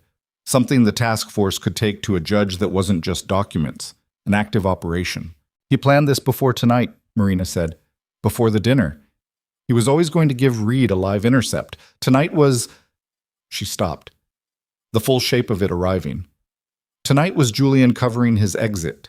He humiliated me. He triggered you. He signed nothing. And then he walked out and made one phone call. He gave Reed the trigger, and Reed already had the intercept position." Matteo said nothing. "You knew about the shipment," Marina said. "You knew it was tonight." "I knew." "Then why?" "Because I didn't know Julian had already given Reed the port entry codes," Matteo said. "I thought the shipment was clean enough to run. I was wrong about what Julian had already provided." The words landed in the specific way that admissions of error landed from men who did not make them often. Marina felt Sienna shift behind her, the weight of her sister's presence, the bag in her good hand. Marina said, "How long before the shipment reaches the port entry?" Matteo looked at his watch. 90 minutes, maybe less. And if Reed's team intercepts it? The clearance codes link it to Veil shipping. The route documentation links it to Cabrini. Reed establishes a live active operation tonight with physical evidence, and the marriage contract we signed 3 hours ago becomes a document connecting you and your father to an active federal case. He paused. It becomes, in Reed's hands, evidence of conspiracy rather than protection. Marina turned to Sienna. "You're going downstairs with Luca. You'll get in the car. You will not use your phone." Sienna opened her mouth. "Sienna." Marina's voice, low, final. Her sister closed her mouth, looked at Matteo once more with those complicated eyes, and went to the stairs. Marina turned back to Matteo. The hallway felt smaller. "Who controls the northern port corridor tonight?" "My man is on the gate," Matteo said. "But Reed can go over the gate. He has federal authority to bypass port security if he has a signed intercept order." "Does he have one?" "He will within the hour." Marina was already moving toward the stairs. "Call your man at the gate. Tell him to hold the shipment at the outer perimeter. Don't let it enter the port proper. Keep it in the commercial staging area. That's not Veil territory. It's neutral." "That buys 40 minutes, Matteo said, following her. His voice was entirely level. She would notice later that he'd stopped questioning her and started following her about 6 minutes ago, and she'd been too focused to register it at the time. 40 minutes is enough, she said. It wasn't, and she knew it wasn't. But 40 minutes was what existed, and you worked with what existed. The car. Luca driving. Sienna in the front seat with the stillness of someone who had decided to stop arguing. Marina in the back with Matteo and the specific silence of two people rapidly processing a shared problem. The city moved past the windows, indifferent, lit. Marina called Reed back. He answered on the first ring, which told her he'd been holding the phone. "Ms. Vale," he said. "Mrs. Sorrento," she said. The words cost her something. She paid it. I'm told you have my former husband in custody. A pause. Calibrating. We took Mr. Sorrento in for questioning at 10:07 this evening, yes. And he's been cooperative. Mr. Sorrento has been very forthcoming. I'm sure he has. Marina watched the city pass. A light changed ahead of them, red to green, and Luca accelerated without being asked. Mr. Reed, you're looking at a subsidiary filing, a set of clearance codes, and a shipment that you're planning to intercept in the next hour. You believe those three things taken together establish an operating pattern for an illegal enterprise running through Vale shipping. Silence. Then, that's a reasonable characterization. It's wrong, she said. The subsidiary was created without my father's knowledge or consent, using documents he signed under false representation.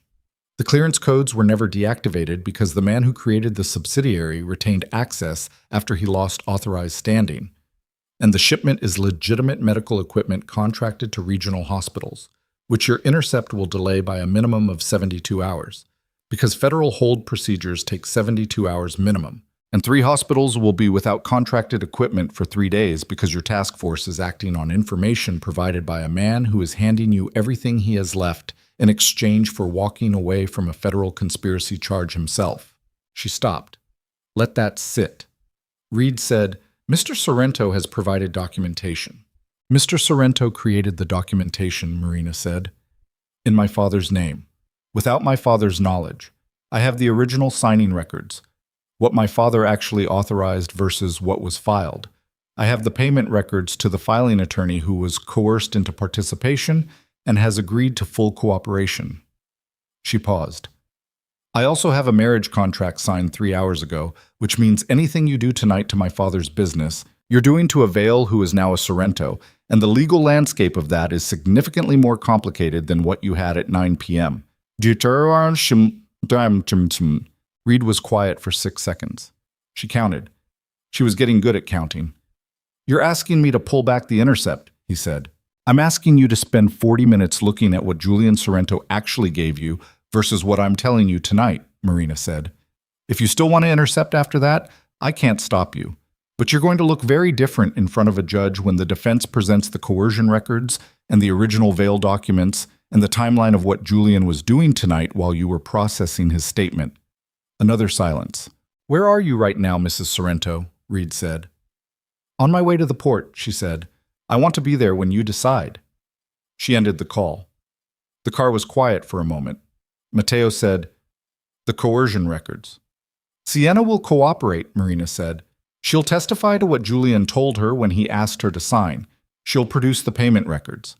The timeline of the payments starting 2 months after the filing is evidence of coercion, not conspiracy. Reed won't accept that without corroboration. Then we get him corroboration in 40 minutes. Marina looked at him directly. You have people inside the registrar's office. Julian's man inside that office, the one who is going to alter records, is now a liability Julian just burned by handing everything to Reed. That man has one move left. He cooperates with us to avoid being caught in Julian's wreckage. She held Matteo's gaze. Call him. Matteo looked at her for a long moment.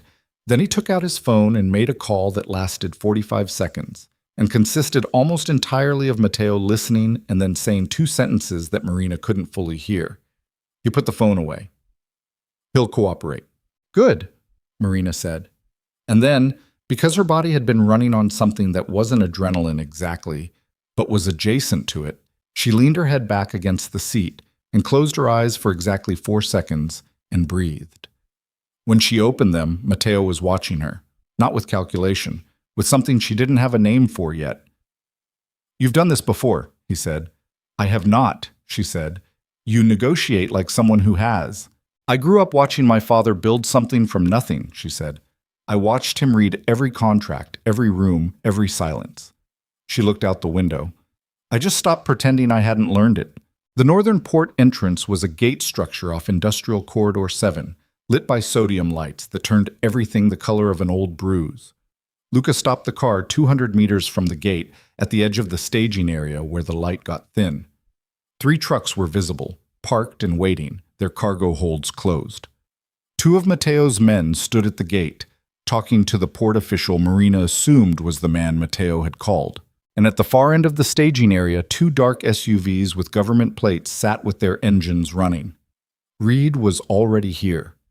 Marina got out of the car before Luca had fully stopped. The night air was cold at the water, different from city cold. It had weight and salt, and the smell of diesel and distance. Her heels on the concrete were too loud, and she couldn't do anything about that. She walked toward the government vehicles. A man got out of the first SUV, 50s, lean, with the look of someone who slept rarely and had made peace with it. He wore a jacket that said nothing and eyes that said everything. "Mrs. Sorrento," he said. "Mr. Reed," she said. He looked past her at Mateo, who had come to stand at her shoulder. Not in front of her, at her shoulder, which she noted. And something moved through Reed's expression. Professional recalibration. "You made good time," Reed said. "I had a reason to," Marina said. "Do you have the intercept order signed?" "I have it in process." "Then we have time to talk." She didn't wait for his agreement. She started talking, because 40 minutes was not 40 minutes anymore. The government vehicles had been here before they arrived, which meant Reed's timeline was compressed, which meant she had less runway than she'd calculated in the car. "The filing attorney is prepared to provide a sworn statement tonight. The registrar's office contact will provide the original documentation of what was authorized versus what was filed. I can have both of those in your hands before you execute the intercept." Reed's jaw was working slightly. The jaw of a man who had built a case over 4 years and was now watching it reconfigure in real time. "Mr. Sorrento's statement. Julian gave you what he needed you to have to walk out of that room," Marina said. "He gave you the shape of a case, not the substance of one. He gave you codes he created. He gave you a route he designed. He gave you a subsidiary he built in my father's name while my father's back was turned." Her voice was steady. It had been steady for 3 hours, and she was beginning to understand it would be steady because she had decided it would be, and she had made harder decisions tonight. "You have a case against Julian Sorrento. You have always had a case against Julian Sorrento. What you don't have, and what you will not be able to build tonight, is a case against Thomas Vale." Reed looked at her, then at the trucks in the staging area, then at Mateo. "I want the filing attorney's statement in writing," Reed said. "Sworn, tonight." "You'll have it within the hour," Marina said. "And the registrar documentation." "Same." Reed studied her. The sodium lights made his face hard to read. They made everything hard to read, flattened the world to orange and shadow. "Julian Sorrento also told us that he has physical documentation of payments made from Sorrento accounts to port officials over a period of 3 years, he said. Documentation that doesn't involve Vale shipping at all, but which he says is currently hidden inside the cargo hold of the lead truck. He gestured toward the vehicles behind Marina. "Which is why I'm here, regardless of what else tonight involves." Marina went still. She turned slowly and looked at the trucks. Then she turned back to Reed. "He told you that tonight." "In the statement, yes." "Did he tell you where specifically?" "He was specific," Reed said. "Third panel, driver's side, behind the secondary manifold housing." Marina turned to Mateo. Mateo's face was doing something she hadn't seen it do before. Not fear. The specific hardness of someone absorbing an impact and not letting it show except in the absolute quality of their stillness. "Is it there?" she said. Quietly. "Just for him." He didn't answer immediately. "Mateo." Her voice, low, private. "I don't know," he said. The 3 words from a man who always knew were the most frightening thing she'd heard all evening. Reed was watching both of them, reading them. He was good at his job, she understood that. 4 years of building a case on this family was not the work of a man who missed things. "Mrs. Sorrento," he said, "if the documentation is where Mr. Sorrento says it is, then what happens next is significantly outside the scope of anything you can negotiate tonight." Marina looked at the trucks. She thought Julian planned this, not as a backup, as the plan. The dinner, the humiliation, the federal call, the intercept. All of it was misdirection. All of it was designed to put everyone, Reed, Mateo, Marina herself, looking at the subsidiary, the files, the clearance codes. While the thing Julian actually gave Reed was sitting in a truck 40 meters away in a panel behind a manifold housing, she thought, He used the shipment. He used Mateo's own shipment, the legitimate medical equipment, to carry his exit documentation. She thought, he's been inside this longer than anyone knew. She walked toward the trucks. Mrs. Sorrento, Reed started. I'm not touching anything, she said over her shoulder. I'm looking. She heard Mateo behind her. She heard Reed make a decision and follow. The staging area concrete was rough under her heels, and she didn't slow down. The lead truck was a standard cargo carrier, dark blue, with the Vail shipping clearance tag still visible on the driver door. Julian had never deactivated anything, she understood now, because he'd been planning to use everything. She walked to the driver's side, found the secondary manifold housing. She knew the layout from years of walking her father's port facilities as a teenager, from the summers she'd spent learning what the business actually was before Julian had made her stop going. Third panel. She stood in front of it and looked at it without touching it. The panel was slightly unaligned, half a centimeter, the kind of thing you'd miss in normal light, in daylight, with other things to look at.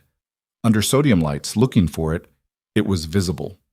Someone had opened it and closed it again recently. She turned to Reed. He was 5 feet behind her. Mateo was beside him. If you open that panel, Marina said, and what Julian told you is in there, what is your next move, specifically? Reed said, we secure the shipment. We process the documentation. We expand the scope of the investigation.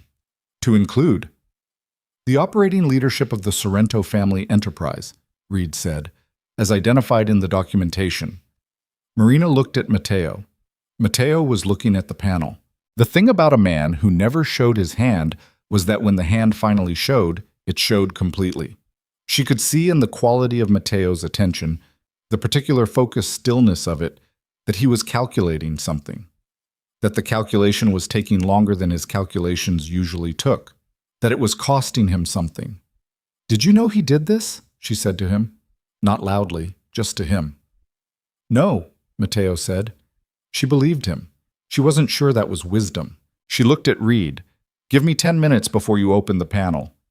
Reed frowned. Mrs. Sorrento, I can't. 10 minutes is not evidence tampering, she said. The panel hasn't been opened. The documentation hasn't been processed.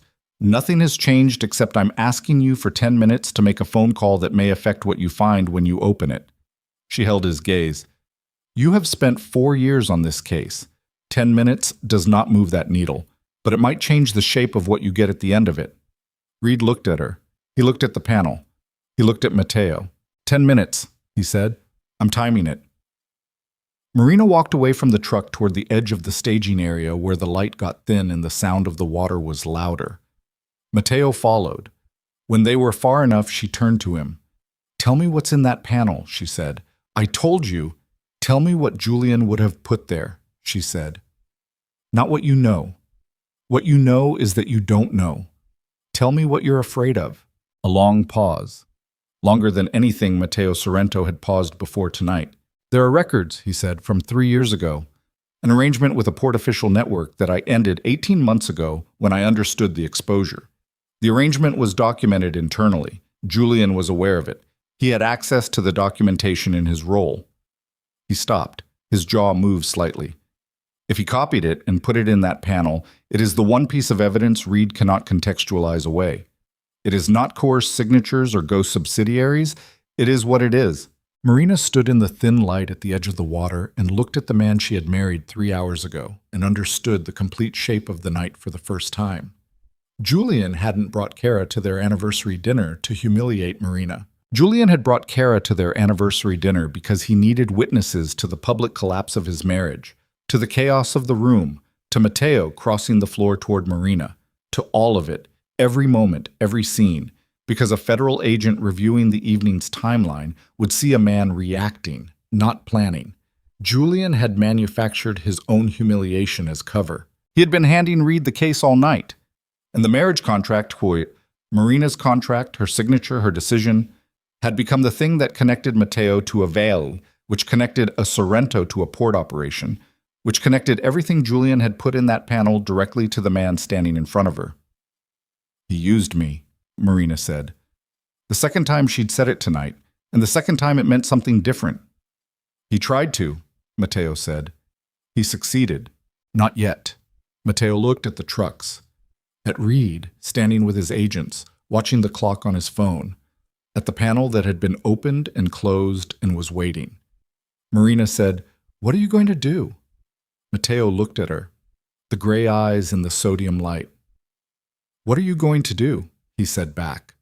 Not a deflection, a real question. Marina turned toward Reed. 8 minutes left. She was already walking. She walked past Reed to the truck. She stood in front of the panel.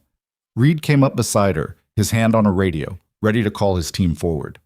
"I want it on the record," Marina said, "that I am voluntarily directing your attention to this location based on information received tonight from Julian Sorrento via federal statement, and that I am cooperating fully with the scope of your investigation." Reed looked at her sideways. "You're getting ahead of this." "I'm getting ahead of this," she confirmed. "Open the panel." Reed nodded to the agent on his left. The agent stepped forward with a kit and worked the panel. It came open in 15 seconds. Inside, a sealed document envelope, brown, approximately 2 centimeters thick. Reed's agent reached for it. Marina said, "That envelope was placed there by Julian Sorrento. His fingerprints are on it. My husband's are not. Your lab will confirm that." "Mrs. Sorrento." "Process it," she said.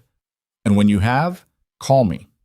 Because what I'm about to offer you is significantly more useful than whatever Julian thought he was giving." Reed's agent sealed the envelope in an evidence bag at 11:58 p.m. Marina watched him do it. Watched the gloved hands, the zip of the bag, the tag applied with a marker in neat capital letters. She watched the way Reed's face moved as the agent handed it to him. The specific quality of a man receiving something he'd wanted for 4 years, and finding that it felt different than expected. She didn't move. Her heels were still on the staging area concrete. Her dress was still burgundy. Somewhere in the last 3 hours she had lost track of her hair, and it had come partly undone, and she hadn't fixed it because there had been no moment where fixing it was the most important available action. "I'll need to process this before any conversation," Reed said. He wasn't looking at her anymore.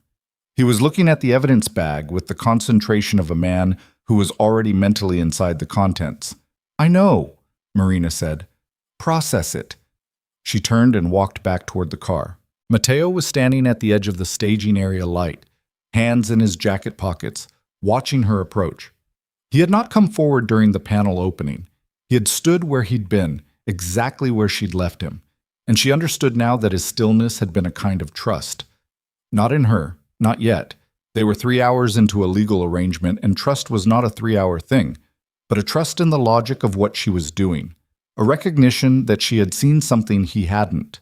She stopped in front of him. "The envelope," she said. "If it's what you think it is." "It's what I think it is," he said. "I've had enough time to be certain." "Then Reed has the port official records. He has the 3-year operational pattern." She looked at him steadily. "He does not have you. Julian didn't give him you. He gave him the records of an arrangement that ended 18 months ago, which means the statute of limitations on the active operation is a conversation your lawyers have with Reed's office, not a midnight arrest." She paused. What Julian thought he was giving Reed was a live case. What he actually gave him was a closed one. The difference is negotiating room. Matteo looked at her. "You worked that out while you were walking to the truck," he said. "I worked that out while you were deciding whether to answer my question," she said. "You paused too long. The only thing that makes a man like you pause is calculating whether the truth is more useful than the alternative." She held his gaze. "The truth was, and you knew that. You just needed a second." A silence. The water was audible beyond the staging area, cold and indifferent. "What are you going to offer Reed?" Matteo said.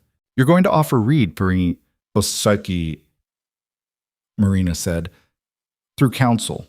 The full documentation of the Cabrini subsidiary, including proof of Julian's construction of it in my father's name, the coercion records on Siena, the registrar documentation, and the voluntary deposition of Matteo Sorrento regarding the port official arrangement, the one that ended 18 months ago, in exchange for prosecutorial focus on Julian Sorrento as the originating criminal actor in the Vale shipping case." She stopped.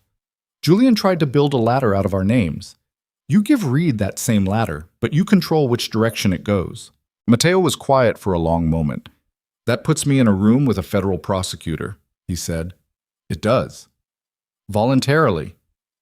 Voluntarily and with counsel and on terms your lawyers construct before any conversation happens, Marina said. Which is different from being put in that room by an evidence bag at midnight with no runway. He looked at the trucks. At Reed, speaking with his agents in a cluster near the second SUV. At the evidence bag, visible in one agent's hand. My lawyers will need 3 hours, he said. Tell them 2, Marina said. Reed won't sit on that envelope for 3. Mateo took out his phone. He walked a few feet away and made a call. Not Luca this time, someone else. A number he dialed from memory. And spoke for 90 seconds in a voice too low to hear clearly. When he came back, something in his posture had shifted. Fractional.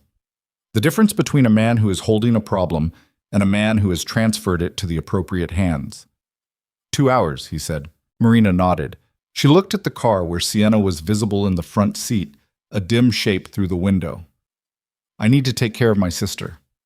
Luca will take her wherever she needs to go, Mateo said. She needs to go somewhere that isn't her apartment until Julian's custody status is clear. Marina looked at Mateo. Is there somewhere in your... She stopped, found the right word. In our house. The pause before R was involuntary. She heard it herself. Mateo heard it too. There's a guest suite, he said. On the east side, private entrance. That will work, Marina said. She went to the car. Sienna turned when she opened the passenger door, and the look on her face, the specific frightened look of a younger sister who has been sitting alone in a car for 40 minutes while things happen nearby that she couldn't see, was the first thing all night that made Marina's chest do something other than tighten. It's handled, Marina said. Mostly. Come on. Where are we going? Somewhere safe. Marina looked at her. I need you to give a statement, a sworn one. Tonight, probably, or first thing in the morning, about Julian, about what he told you when you signed the filing, about the payments, all of it. Sienna's jaw moved. If you do that, the coercion defense holds, and you are a witness, not a defendant. Marina kept her voice level. If you don't, Reed's team builds their timeline around the payments and the signature and Julian's statement, and you are the filing attorney of record on a federal case with no mitigating narrative. Sienna looked at her hands, the good one and the damaged one, both in her lap. He told me Dad knew, she said. Her voice was small. Julian, when he asked me to sign, he said Dad had approved it and just couldn't be listed for liability reasons. He said it was protecting Dad. She exhaled. I wanted it to be true. I needed money, and I wanted... She stopped. I should have called you. Yes, Marina said. You should have. They looked at each other. The full weight of 2 years of distance, of careful phone calls where Marina had been not careful enough, and Sienna had been keeping a secret that cost her more to keep each month, settled between them and didn't dissolve. It didn't dissolve, she understood, because the night wasn't a solvent for 2 years, but it redistributed, changed shape. I'm sorry, Sienna said. I know, Marina said. Tell me later. Tonight you need to sleep. The car moved. Luca drove. Mateo sat in the back with Marina and looked at his phone. The first time she'd seen him check it with anything resembling urgency. And she understood his lawyers were already working. She looked out the window. The city was thinning toward its late-night version, the version that belonged to the people who worked the hours nobody else wanted. She thought about Julian in a federal holding room somewhere and tried to locate what she felt about that, and found the feeling was less than she'd expected. Not nothing, but less. The man she'd married had been someone she'd constructed from incomplete information, and the grief she'd been carrying for the last year, the grief for the marriage she'd thought she had been hollowed out further by each piece of tonight until what remained was something small and dense and no longer shaped like love. She thought about her father asleep in his house, his phone on the nightstand, the missed call from Reed that would be there in the morning. She thought about calling him now. She looked at the time. 12:34 a.m. She didn't call. Let him sleep. There was nothing he needed to do before morning, and the news could be delivered in daylight, sitting down with the particular care that a 71-year-old man with a healing heart deserved. The Sorrento estate was in the north quarter of the city, behind a wall of old trees that had grown tall enough to make the property invisible from the street. She'd never been here. Julian had referenced it. The estate, the house, the weight of the family that had operated from inside it. But she'd never been brought here. She understood now that Julian had kept her away deliberately. The estate was the center of things. Julian operated at the edges. Luca stopped at the gate. The estate presented itself in the headlights. Stone, old money, the kind of building that did not announce its history because it had never needed to. A housekeeper opened the front door before they reached it. A woman in her 60s who looked at Marina with the specific, assessing attention of someone filing information for later use. "Mrs. Sorrento," the woman said. The name landing on Marina for the second time tonight. Less strange this time. "This is my sister," Marina said. "She'll need the East Guest Suite." "Of course." Marina turned to Sienna. Her sister was looking at the house with an expression that mixed exhaustion with the particular disorientation of someone whose night had relocated them entirely. Marina touched her arm, briefly, the way their mother used to, the specific language of it, and Sienna straightened. "Get some sleep," Marina said. "I'll come find you in the morning before anything happens." Sienna nodded, went with the housekeeper. Marina stood in the entrance hall. Matteo came in behind her. The house was quiet in the way of large houses at midnight, a different quality of quiet than an apartment, deeper and more layered. "Where do I—" Marina started. "I'll show you," Matteo said. He led her up a staircase along a corridor and stopped at a door at the far end. He opened it. A bedroom, large, simply furnished, the window looking out over the back of the property where trees were visible in the dark, and beyond them, remotely, the lights of the city. "The main suite is at the other end of the hall," he said. "If you need anything, there's a house phone." Marina stood in the doorway and looked at the room. It was the first time all night she'd looked at a space that wasn't a rooftop, or a conference room, or a staging area, or a car interior. "Matteo," she said. He stopped, turned. "The thing you said at the port," she said. "About the arrangement. You said you ended it 18 months ago." She looked at him steadily. "Why?" He was quiet for a moment, not the calculating quiet, the other kind. "Because I looked at what it was doing to the structure of things I'd built," he said, "and decided the margin wasn't worth it." "That's a business answer," she said. "Yes," he said. "Give me the other one." Another pause. He looked at her with those gray eyes in the dim hallway light, and the look was different from every other look he'd given her tonight. Less managed, the professional distance reduced by exhaustion and midnight and the specific quality of a house at rest. "I had a conversation with your father's port manager," he said, 14 months ago. "A logistics meeting, nothing significant. The man mentioned Thomas Vale, mentioned his reputation, the way he'd built the port operation, the standards he kept." He paused. "The man said Vale was the only shipping operator in the region whose crews didn't spend half their time cleaning up problems that came from the top." A beat. "I ended the arrangement the following week." Marina looked at him. "You ended a 3-year operation," she said slowly, "because someone told you my father ran a clean shop." "I ended it," Matteo said, "because I was reminded that there are ways of building things that don't require what I was doing, and I had been telling myself for 3 years that there weren't." The hallway was very quiet. "You're not entirely what I thought you were," Marina said. "I'm most of it," he said. "Don't romanticize the rest. Despite everything, despite the burgundy dress and the cold and the staging area concrete still in her muscles and the 12 hours of reconstructed reality that had preceded this hallway, she almost smiled. Almost. "Good night," she said. "Good night," he said, and went to the other end of the hall. She closed the door, sat on the edge of the bed, took her heels off and set them side by side on the floor, and looked at them for a moment.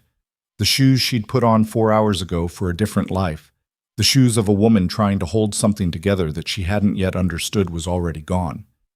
She lay back on the bed without changing, without getting under the covers, and looked at the ceiling. She did not sleep. She did think, which was what she'd told Matteo she would do in that space. She thought about the subsidiary documents Luca would be delivering to Reed's office in the morning. She thought about the lawyers working in some office somewhere, building the framework of a voluntary deposition that would cost Matteo something and protect him from more. She thought about the evidence bag and the port records inside it, And the 4-year case that was about to be redirected from the man who'd ended the arrangement to the man who'd built his exit strategy out of other people's names. She thought about Julian, about the specific architecture of what he'd done, the patience of it, the planning, the dinner, the mistress. The mistress as a prop in a scene designed to produce chaos. The Cabrini subsidiary built over 18 months. The ghost company filed in her father's name, signed by her sister. The clearance codes never deactivated. The port records copied and hidden in a cargo panel. Every piece of it assembled in sequence. With the particular cold intelligence of a man who had always known the marriage would end and had begun building his exit before she'd finished believing in the entrance. She had spent 5 years inside that intelligence without understanding it was working against her. The thought didn't make her angry, which surprised her. It had downstairs at the staging area when she'd first understood the full shape of it. But lying here in the quiet, in a house that was not hers and was also legally hers, she found that the anger had metabolized into something else, something more functional. The anger of a woman who has been underestimated, passed through the system and converted. At 6:15 a.m., her phone rang. Reed. She answered on the second ring. Tell me. The envelope contained what we expected, Reed said. He sounded like a man who had not slept. She had that in common with him. Port official payment records, 3 years of them, terminating 18 months ago. A pause. Mr. Sorrento's attorneys contacted my office at 2 a.m. with a proposal. I know, Marina said. Did you review it? We reviewed it. Reed's voice had a quality she hadn't heard from him before. Not warmth, exactly.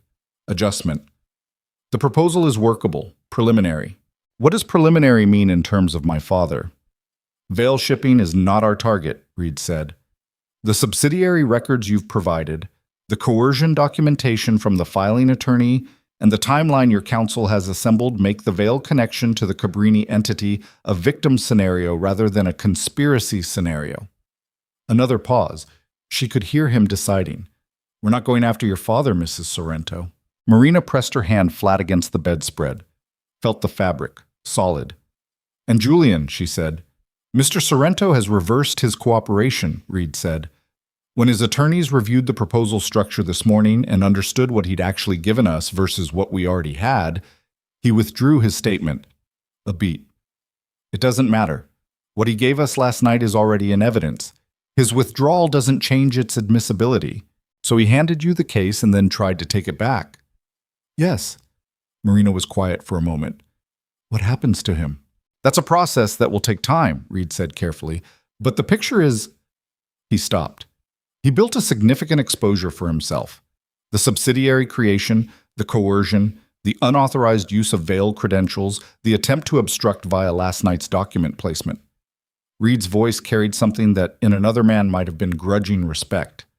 Your former husband believed he was the most prepared person in any room. Last night suggested otherwise. Marina thought about Julian standing at the rooftop dinner with Kara on his arm, laughing. The specific performance of it, the way the room had gone quiet.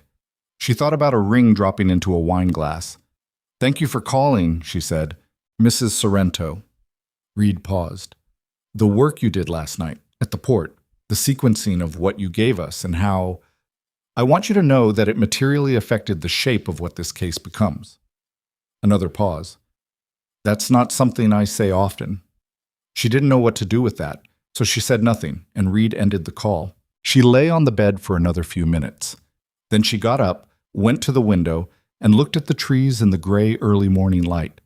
The city was out there somewhere beyond them, already beginning its next version of itself, indifferent to what had happened the night before in the way that cities were indifferent. Absorbing events, metabolizing them, continuing. She found her way downstairs at 7. The house was beginning to wake. She could hear sounds from the kitchen, smell coffee. She followed the smell and found a large kitchen, stone surfaces, morning light from east-facing windows. Matteo was already at the table with coffee and documents that he set face down when she came in. Reed called, she said. I know, he said. My lawyers called at 6:30. She poured herself coffee and sat down across from him. Not beside him. Across. The table between them was a useful thing this morning. The contract and the port and the evidence bag in the hallway were all part of last night, and last night was still in the process of becoming something she could look at directly. "My father," she said. "I'll have someone at his house at 8, Matteo said.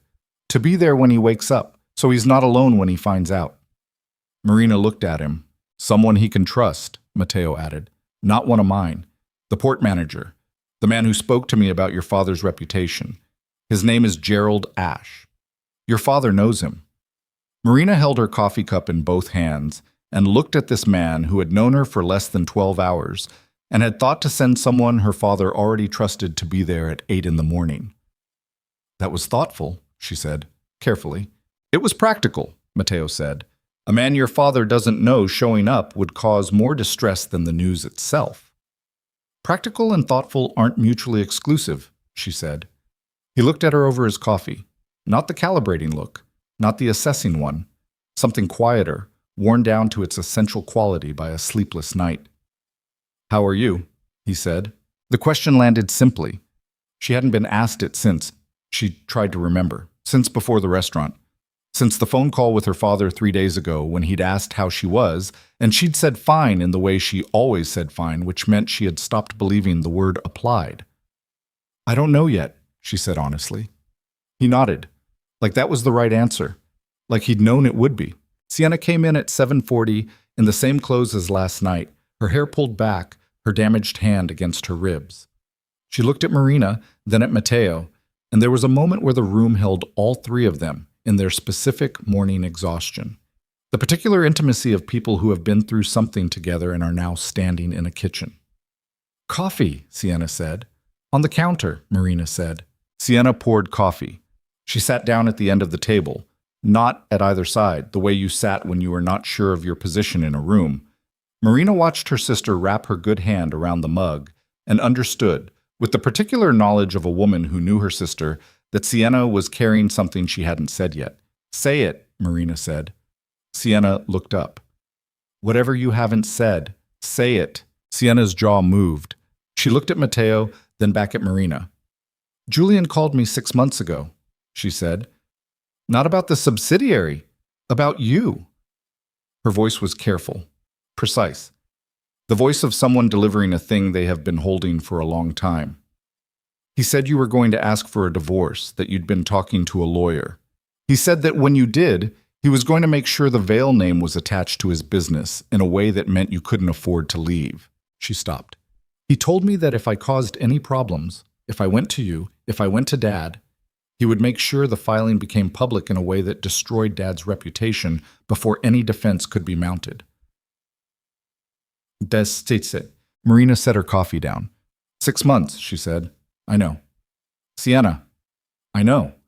Sienna's voice broke slightly, and she held it closed with the particular effort their mother had taught both of them, and that their mother would be appalled to see deployed here in these circumstances, over this. "I told myself I was protecting Dad. I told myself if I stayed quiet, Julian would—" She stopped again. "I was scared, Marina. I was scared and I was ashamed and I did not know how to come to you." The kitchen was quiet, morning light on stone surfaces, the city beginning beyond the trees. Marina got up from her chair. She went to the end of the table. She sat down beside her sister and she put her arm around her, and Sienna leaned in with the specific quality of a person who has been holding their own weight for 6 months and is finally allowed to set it down for a moment. They sat like that for a while. Matteo drank his coffee and did not speak and did not leave, which was the correct thing, and Marina registered it as the correct thing without having to think about it. The morning moved. Gerald Ash arrived at Thomas Vale's home at 8:03, as arranged. Marina's father called her at 8:47, and the conversation was the hardest one of the night that had bled into day. His voice doing the frightened formal thing, and Marina talking him through it, piece by piece, the subsidiary and the signing and what Julian had done and what Reed had determined and what it meant for Vale shipping. She talked for 22 minutes. Her father was quiet for most of it. At the end, he said her name the way he'd said it when she was 8 years old and had broken something and come to him with it. "I should have protected you better," he said. "You raised me to protect myself," she said. "That's better." He was quiet again, then, "This man, Sorrento." "Yes. You married him." "I did." A long pause. She could hear him breathing, steady, controlled. The cardiac event had scared both of them in ways they hadn't fully said to each other. "Is he good to you?" her father said. Marina looked across the kitchen at Matteo, who was standing at the window now, looking at the trees, giving her the specific privacy of his back. "I don't know yet," she said. "Ask me in a year." Her father made a sound that might have been the beginning of something, acceptance or grief, or the specific complicated love of a man for a daughter who had always been more capable than he'd sometimes remembered to treat her. "All right," he said, "a year." She went to see Julian at 2 p.m., not at the federal building. He'd been released to his own counsel by then, pending formal charges, the particular bureaucratic half-freedom of someone in the process of being prosecuted. She went to the apartment he kept separate from the house she'd shared with him, the apartment she'd known about for 8 months and never said so. He answered the door in yesterday's shirt, his hair different than she'd ever seen it, some structural quality of him that had always been maintained now absent. He looked at her. She looked at him. "Come to watch," he said. "No," she said. "I came to tell you something." He stepped back. She didn't go in. She stood in the doorway. "The lawyers will handle the divorce," she said. "There's nothing to contest. The prenuptial agreement is clean and your counsel knows it." She paused. "The federal case is between you and Reed. I'm not a party to it, and I'm not interested in participating beyond what I've already given." Julian's jaw moved. He looked older than last night. Not the performance of age, actual age, the kind that arrived when the structure holding a person up was removed. "That's it," he said. "That's it," she said. He looked at her for a long moment. "You know it wasn't all manufactured," he said. "The beginning of it. Us." She looked at him. She thought about whether that was true and understood she would never actually know, and understood further that it didn't change anything material. "I know," she said. "It doesn't help." She left. The formal wedding was held 3 weeks later in the main room of the Sorrento estate, which had been cleared of its usual furniture and filled instead with black roses. Her choice, she'd been asked and she'd chosen them. And gold candles, which had been Matteo's suggestion delivered without explanation, and which she'd found she didn't need one for. It was not a large event. Her father stood on her left, straight-backed and careful, with Gerald Ash beside him because they had, in the weeks since, become the kind of friends that a 71-year-old man and a 60-year-old port manager became when they'd weathered something together. Sienna stood beside Marina in a dress that covered her arm, her hair done, her eyes doing the complicated thing that eyes did at weddings, even when the wedding was not uncomplicated. The Sorrento side was its own arrangement. Men who did not perform emotion, and women who had learned to read rooms, and a family structure that Marina was only beginning to understand she had married into rather than been assigned to. Matteo stood at the front of the room with the same quality of stillness he'd had on the rooftop, on the staging area, in every room she'd seen him occupy. The stillness of a man who had stopped needing external things to tell him where to stand. She walked toward him, her father's hand on her arm. She thought, "A year ago I was trying to save something that was already gone." She thought, 6 months ago Julian was building a cage and calling it protection.